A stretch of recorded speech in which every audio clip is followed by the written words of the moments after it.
Looking at the last part of the first section, we can see that the song has been written, so a high A is played with finger 3, the D, fret 6 on string 2, then we've got a D down to B.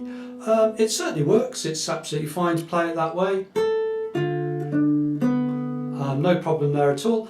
I just tend to prefer to play the song myself like this. So I put finger 1 on a high A, finger 2 on an F, and finger 3 on a D on fret 7 of the 3rd string, and it just allows me to play like a little D minor type chord.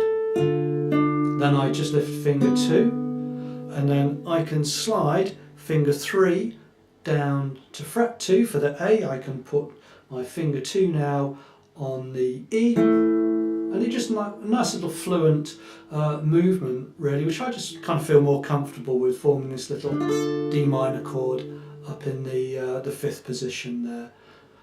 4, 5, 6, 1, 2, 3, 4, 5, 6, 1, 2, 3, 4, 5, 6. The only other thing there is at the end of that phrase I just hold all the notes down, and so everything is ringing through to give me a nice A minor chord, nice and full sound. That takes us to the second part of the song, slightly different feel. It's almost like a C major type feel to the song. The only thing I really tend to do here is I kind of like to have my chords formed before I start playing. So I've got my G on beat 6, 6, 1, 2, 3, 4, 5, 6, 1, 2, 3, 4, 5, 6, 1, 2, 3, 4, 5, 6. I'll stop there before going to that next part actually. So you can see that starting with my fingers down, I just get a nice strong start. I just feel quite comfortable in what I'm playing. Let's have a look just yeah, a little bit by little bit. So the first phrase, 6, 6, 1, 2, 3, 4, 5, 6. You can see what I did there. I had a little bit of a rhythm effect by putting a staccato on the first chord and then lengthening, just keeping the second one to its full length, and it just gives a slightly more different sound, I guess, more interesting.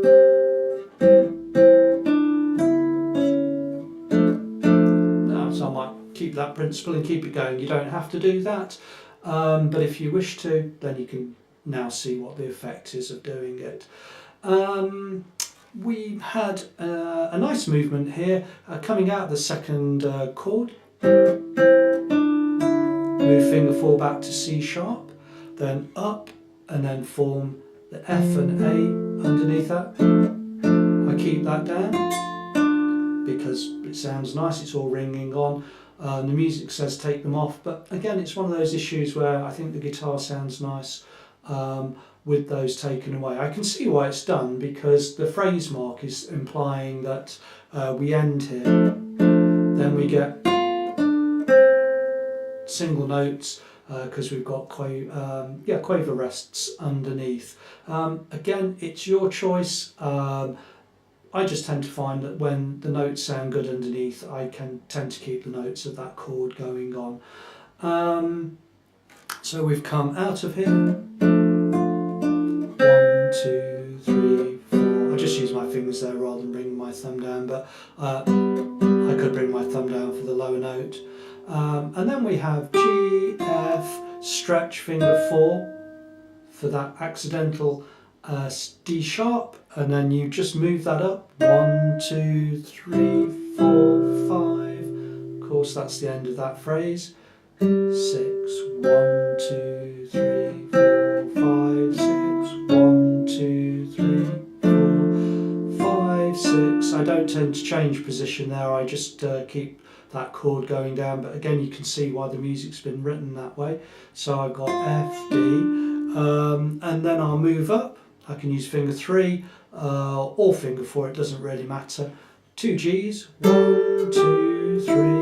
Now I'll use finger 4 4, 5, 6, and that allows finger 3 to come and play the full C major chord there.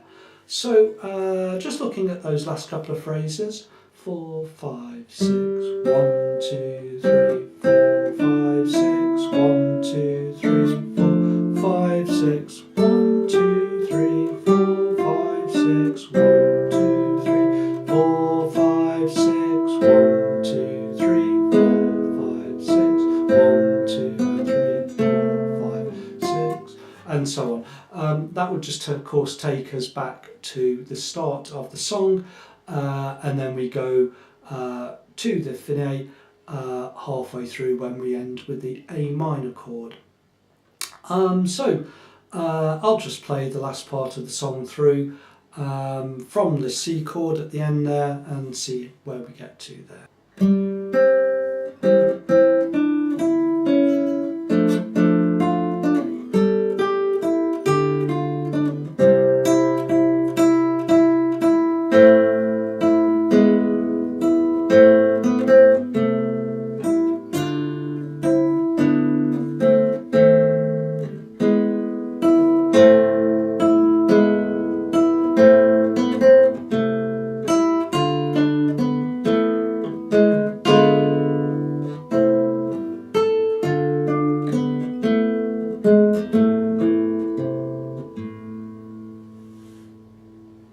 And we can see we get a nice ending with the rallentando at the end to just bring the song out to a finish.